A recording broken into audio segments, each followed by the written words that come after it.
How are we doing? Doing good? Well, we just heard how Google wants to become Microsoft. I think that's fantastic. I was asked today to say what's going to come next in advertising. So I'm going to make one prediction. And if there's one thing I want you to go home with today, is I predict that the future of advertising is prediction. Make sense? Well, my job's done. I can go home. Now, I'm an extrovert. Those of you that do study Myers-Briggs, I feed off energy of the crowd. So if you like what I'm saying, yeah, nodding, thank you, sir. We can nod your heads, disagree, shake your heads. Actually, if you want to ask a question along the way, I may even be brave enough to take it. Or if you really like what we're saying, give me some energy. Because I know it's the middle of the afternoon, and actually signals to the presenter is really good. It's a good thing. Is that okay? Okay, that's good, that's good. That's very nice indeed. And I want you to think about signals, because signals, especially in digital, drive prediction. If I can get the feedback from you, I can react to you. If I know what you like, I can give you more of what you like. Let me give you an example, if I find the clicker. Hi, I'm Andy Hart. I'm standing up here as a Microsoft person representing one of the greatest companies on the planet. We're here to enable and empower everyone on the planet to achieve more. Persona number one. Hi, I'm Andy. I'm sorry I can't be with you tonight at the dinner, but I've got parenting responsibilities. I'm seeing my kid. It's the most important thing to me. I'm making sure that he's fed and he's prepared for his exams next week are the most important. I humbly apologize. Oh, hi, I'm Andy. I work for Microsoft. My new boss has just told me that cloud computing and mobile computing is going to be the most important thing that's going to happen to us, and everyone in the company has to get behind building enterprise cloud, and for this audience, the marketing cloud, because it's going to change everything. And you get the drill. There's a few other of my personas that are up there. And the challenging thing about being in digital and being in advertising is making sure that you're talking to the right persona. Because when I'm thinking about my kid, I really don't care very much about the cloud. When I'm thinking about my cloud, I don't really think very much about my homemaking. And understanding which persona I am in is going to be so important to be able to deliver your right message at the right time, in the right context, everything that we've been trained for, everything that we are experts at, and making sure our fantastic creative hits home and delivers something that is effective. So we come to this conference expecting to hear about advertising, and of course, advertising now is dominated by media. I'm privileged enough to have worked in a number of companies, but I do remember when I worked in my first full-service agency, sitting in that very dirty little quiet office at the back in the corner in the media department, where we were a really horrible, dirty subset of advertising. Yet we come to the most important associations conference, and what's this industry dominated by? Media companies and media tech companies, and actually advertising is a subset of advertising. Advertising is a subset of media.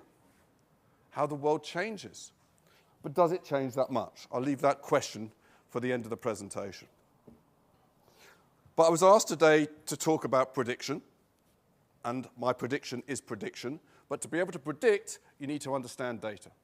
And the title of my presentation was that little data is the big opportunity in a world of big data. Quick bit of math for you. If you add big data to big data, what do you get? Anyone? Bigger data. But bigger data is big data. It doesn't help. The ability to be able to decipher through big data is the really important piece. Let's talk big data. Let's look at some of the facts. I put up here some details. It's very good for the audience to go home with a few tidbits that you can say over the dinner party or back to your office to show how much you've learned from this conference, right? Here's the slide that does that. The rest of it is just going to be speculation. I'll pick some out for you. Here we go. We know that Walmart, you all know Walmart, every minute produces about 340, get it right, 340 gigabytes of data. Every minute, 340 gigabytes of data. The human brain can have about 3 times as much of that data in its brain for the whole lifetime. You think about it, Walmart is producing a brain of data every 3 minutes. That's madness. If you play that forward and look at all the data created in the whole world every minute, you get 3,400 terabytes of data. I can't even get my head around what that will be, but it's something like 1,750 brains every minute.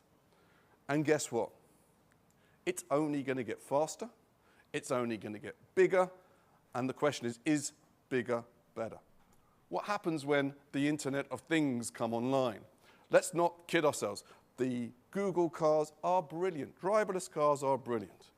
But what is a driverless car but yet another device which is going to provide a whole new set of data that's going to inform better and hopefully safer activities that come later? The Internet of Things is going to drive huge amounts of that. And I think that that's really important. When my light bulb and my fridge and my gas meter is connected, all of this data is going to come in somewhere, and someone, somewhere, somehow is going to take advantage of that data. And if that data is put to good usage, and good usage means it's going to be put out at the right time, in the right mode, understanding my persona, something magic can happen. But when we add up or predict all of the Internet of Things, we reckon in 2020, which, by the way, will be here very, very quickly, because I don't know if it's the same wherever you live, but time seems to go faster as we go on. The more I look at the more I look at a screen, the faster time goes. So 2020 is going to be here much quicker than 2008 got to 2014.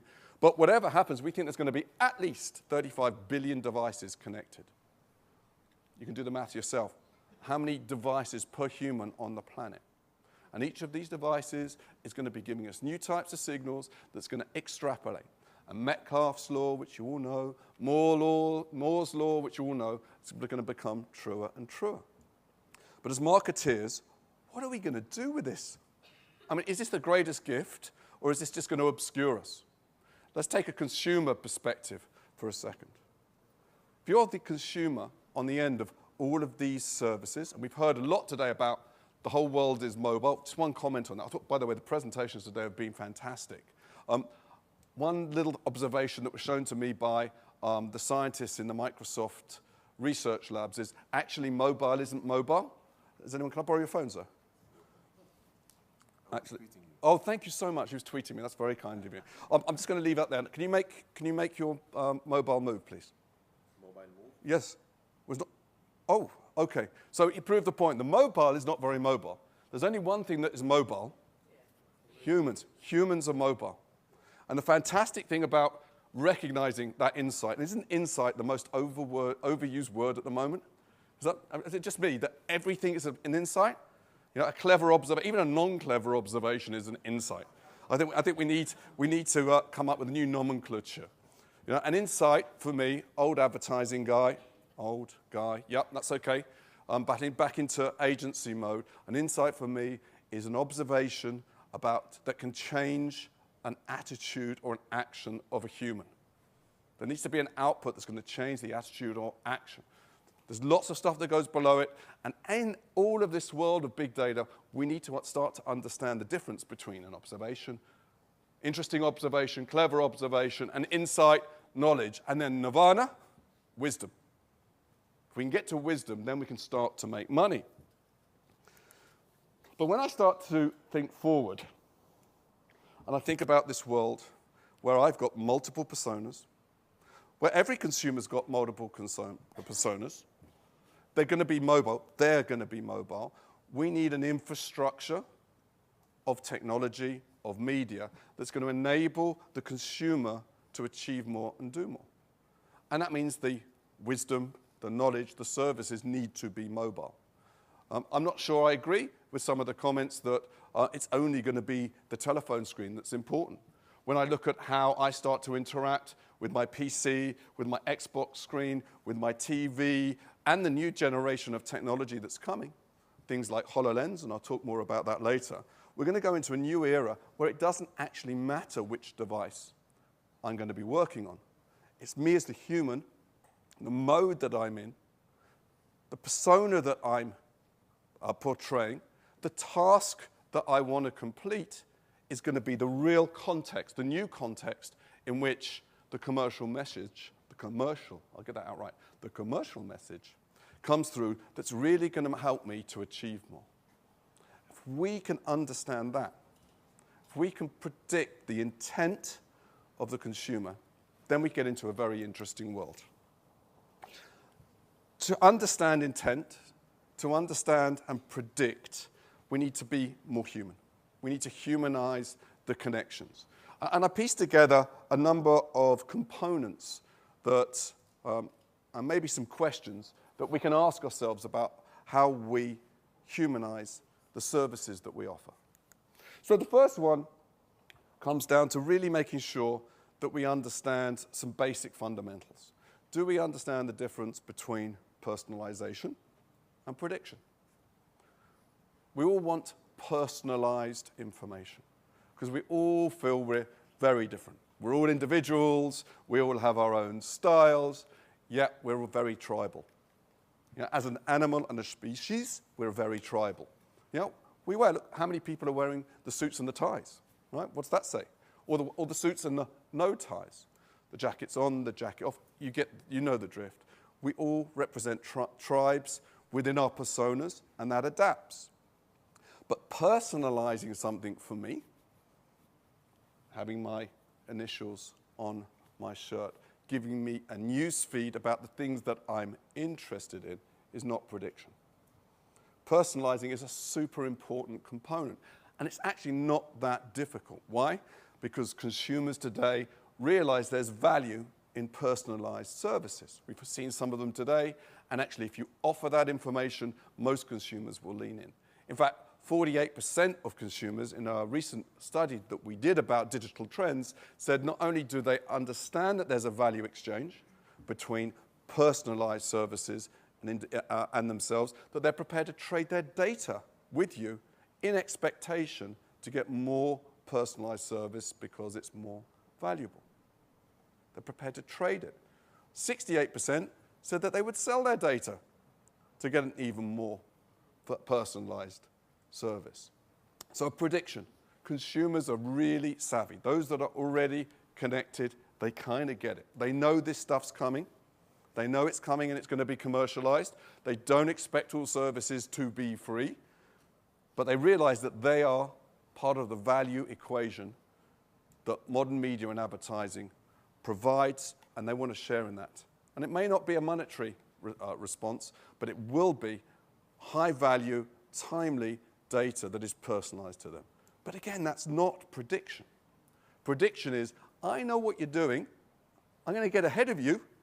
I'm going to help you do that faster. I'm going to do it cheaper. I'm going to help you achieve more, better results. That's prediction. So first step, understand the difference between personalization and prediction. But then we've got to be careful because we've got to separate prediction from presumption. And I remember that my mother always taught me not to presume. You know, it's very polite. Not anyone else got taught that. Don't presume because it could be wrong. And if it's wrong, it's rude. If it's right, it's amazing. You know, you presume that it's right. When I walk into I belong to one of these private members clubs in town. If I walk in, the bartender can pretty much tell which drink I want at that time. And I've got a few drinks.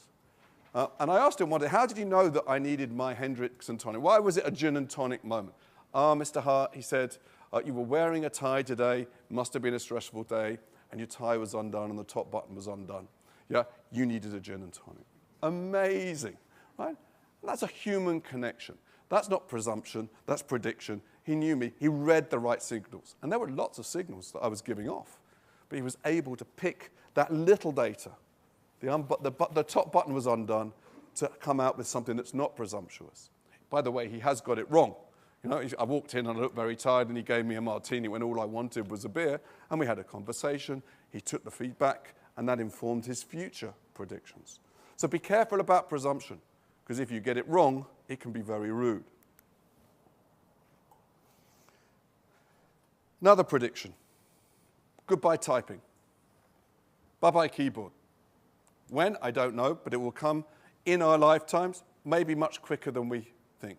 Why? We're starting to see a huge amount of natural services that can understand input. Voice. We've all played with Siri. We heard about Google now. I'll talk to you about Cortana. Translate. Language. All of these barriers to the world of information that was are now coming down. How many of you heard of Skype? I'm going to get you back interactive now. How many of you? Thank you. You don't even know what my question is yet, and that's brilliant. How many of you heard of Skype Translate?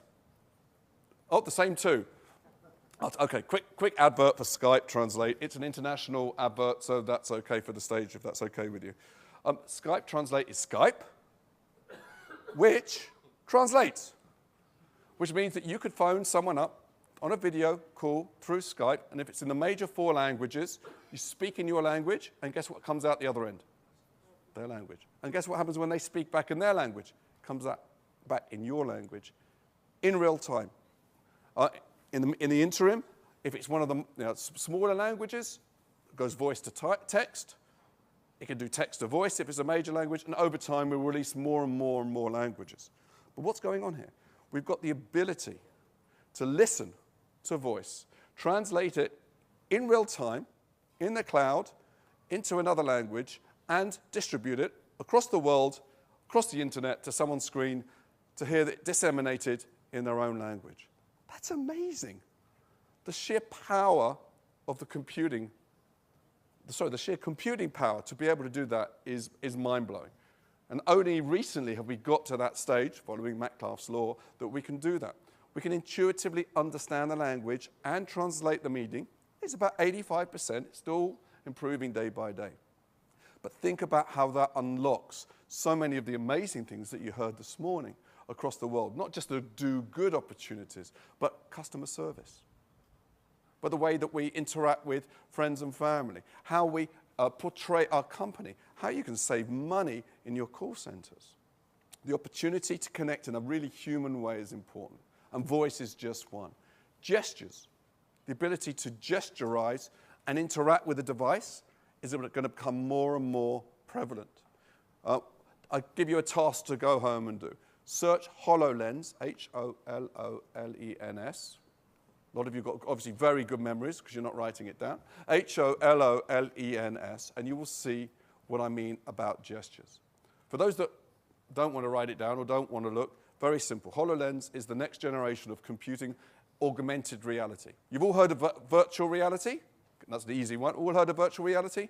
Not very many. There's a couple of nodding heads. I'll take it as a yes from everybody. Virtual reality is you go into a virtual space and you're enclosed. Augmented reality mixes digital, visual digital, and analog in one space. And that's launching now through Microsoft Windows 10 through a very special headset where you can interact in 3D in the real world, combining digital and analog, which means I could have a Netflix screen on my wall over there, and I can lock it. I can make it bigger. I can tell it to follow me, and it will start following me around the house. I can start creating toys, gifts, products in 3D. I can teach someone how to do something over the internet visually where they can see exactly what I see. Augmented reality, HoloLens, I predict that's going to be something very, very big. But all of these examples enable us to communicate and behave in more human ways. I think that's a good thing, and we need more of that. But the ultimate relation between person to person, or now person to device, is that trusted relationship. And I believe and I predict that trust is going to be something that's really going to change the way that we react, behave, and engage as human beings. I put an example up here of Cortana. You will have seen some of the adverts for Cortana. Some of you that have Windows devices will be privileged enough to play with it. What's Cortana? It's an intelligent Siri.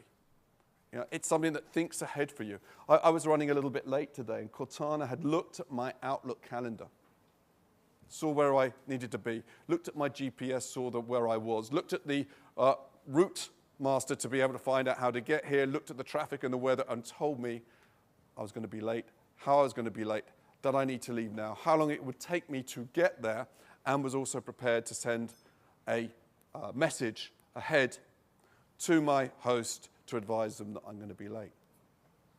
Smart, eh? If you think about all the different data sets, all the big data sets that needs to use.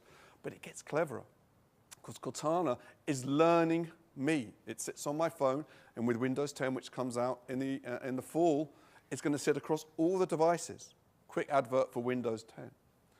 Windows 10 is a unifying Windows as a service program which connects all the screens. Mobile, tablet, PC, TV in the living room, Xbox, and HoloLens. One code base.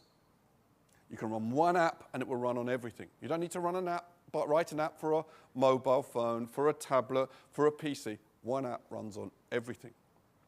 So universal apps, I predict, is going to be the next hot thing, and I'm sure all of the other platforms will build that. Okay, I'm going to pause there. Do those four things, those four questions, make sense in your everyday work? Is this the type of thing, I'm seeing a lot of heads nodding, that this is the type of thing that you're used to in everyday work? Well, it's gone dark.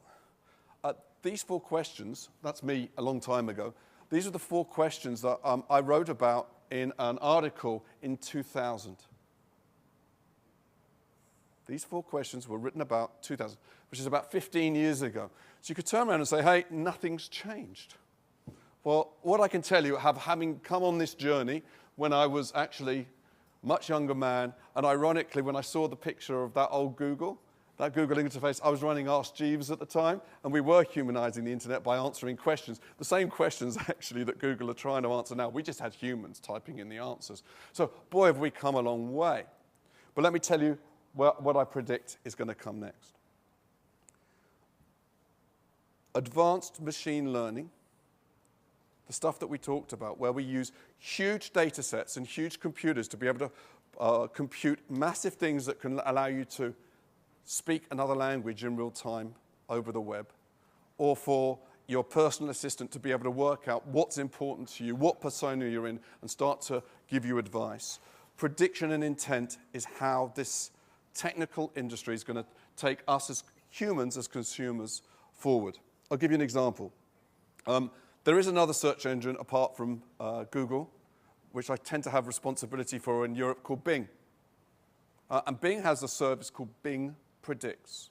And we do Bing Predicts because it uses our advanced machine learning to drive artificial intelligence to help us demonstrate how this prediction stuff is going to be so important. So we pointed Bing Predicts before the Oscars at the Oscars and came up with our prediction of what the results would be.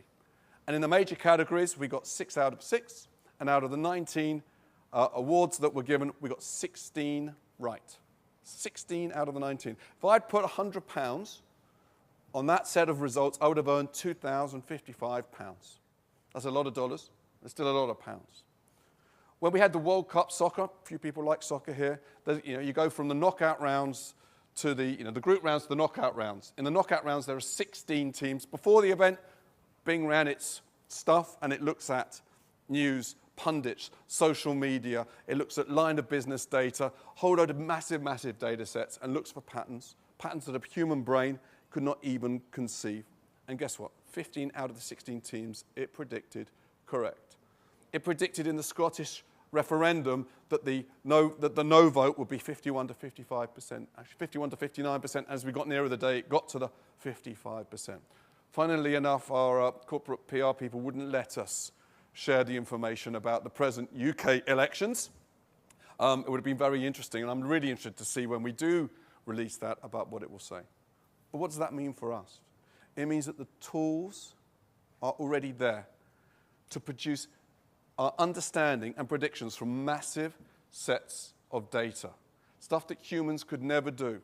That when I used to sit down in '89 and try to write a media plan with a pencil and paper, and I used to wait for Tuesday morning when all the TV ratings were coming in those green books on a trolley that were 4 foot high.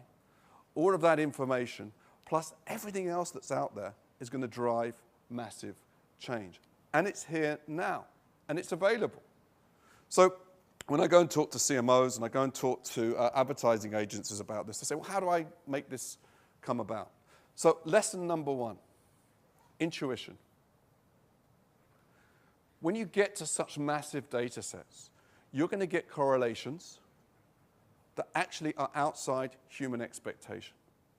In the old world, we'd look at our cohorts and we'd do our crosstabs and they'll come out with a few answers and we go, yep, that makes sense. That makes sense to me because my experience, my customer's experience, my friend's experience says I understand that outcome. In this new world of super big data, the correlations are going to give outlying signals that we don't understand, probably don't believe. You know what? We've got to trust them. So there's a human ability to block out stuff that we don't understand. It's kind of a cognitive dissonance type of thing. We've got to drop it. Trust the data. Huge data sets are going to give outlying little data signals that could change everything. When I start to think about what the world would look like in 2020 from an advertising industry point of view, the one thing I don't see is machines talking to machines. And I know there's a lot of engineers that are out there that would love that a machine sold advertising to a machine that buys advertising, and actually probably the consumption of the media is by a machine. That's not the world I see. The world that I see and I predict is a world in which we have the ability to bring in multiple signals from all around the customers, and the customer here I'm talking about the client, the advertiser's world, to help them making more informed marketing decisions. That's our job. And we can use those data and those signals to inform our intuition as creative people, as media people, client service people, marketeers, to make better, more informed decisions. So programmatic is just something that delivers a solution. The inference, though, comes from your infrastructure and your ability to process this data at massive speeds and massive scale. We did this, I'll leave you with one thought. We did this for Real Madrid. Real Madrid came to us and saying, hey, we've got 400 million fans, and these truly are fans, from all over the world, and we've got many, many different touch points. They've got 20 different databases, lots of lines of business databases. How do we bring them all together and make sense of them? So we were able, using Azure, which is our cloud-based system, with Dynamics and machine learning, to demonstrate to them that they could bring in these 20 signals, these databases, into one place. Use the advanced machine learning, like we do with Bing Predicts, to be able to start to intuit different cohorts and their behavior. But we added to that. We use social signals. We got, and it was a great presentation this morning about the social signals. This is just one small component that can drive inference about each consumer's behavior. And as I said up front, we all like to think we're individuals, but we're not. We can look for patterns of groups of behavior, that someone that buys a ticket and then visits the website and buys a shirt, we can tell you what they're going to do next. That's how you start to understand prediction. The machine power is here. It's here today. The tools are here today, but there's one thing that's lagging behind, and I think that's us as marketeers, that we are not moving fast enough to take advantage of all of these great data sets, these great tools that are going to allow us to do the most important thing. And the most important thing is this. Our job, whether it's a technology company, a media company, an advertising company, or marketeer, is to enable consumers to achieve their task, to complete their task in a more effective, more imaginative, and a better way. Our industry has done that through entertaining and practical advertising messages that target groups of people. We can now do that in a personalized and non-presumptive but intentional way, where we can delight and entertain the individual consumer by understanding their modus operandi, predicting what they're going to do next, and making sure that the next service that they get or see, whether that's paid for commercial, whether that's a free service, or some form of content provider, enables them to be better human beings. And I think that's the stage that we're getting to. So if I finished, I think the prediction is that the advertising industry the marketing industry is at a watershed. Yes, the 4 questions I asked were the same 4 questions that I asked 15 years ago in 2000. But I can tell you, being a little bit on the inside of what's coming next in a company that spends $10 billion on research. And if you want to see what we're spending that money on, you just search on Bing, obviously, for Microsoft Research, and we'll show you all the cool stuff that's coming for tomorrow. And those tools are available to you, your customers, and your companies today. I think it's going to be a really interesting road because the answers to these questions are now. We now have the scale of infrastructure, the scale of usage, a set of consumers that want to come on the journey, and the tools to make it happen. The one thing that's going to hold us back is us. So I ask you to come lean in with me, shed some of the experience of the past, and become intuitive and bring our creative skills and ability to be informed by the data, withhold our expectations, and go and create a better world. Thank you.